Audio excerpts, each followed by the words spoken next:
ba isang sticker lang ang makakatulong sa anak nyo na may baradong sipon at hindi makatulog tuwing gabi?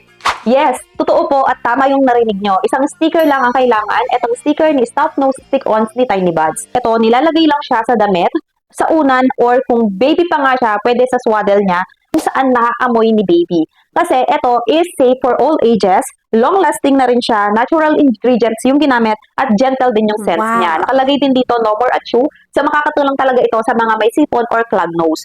Ang gagawin nyo nga lang po is kukuha lang kayo ng stickers at ididikit nyo sa damit or unan ng baby nyo kung saan naaamoy nila yung scents nito. Sobrang cute pa, di ba? Even toddlers, for sure, magugustuhan yung mga cute na stickers na to. And very handy, kapag lumalabas po kayo, pwedeng-pwede nyong dalhin ito. Alam nyo ba, ito na yung gamit ko since baby yung anak ko, kaya hindi na talaga ako nawawalan ng stocks. Yung mga stickers na ganito, ginagamit ko to kapag nagta-travel kami.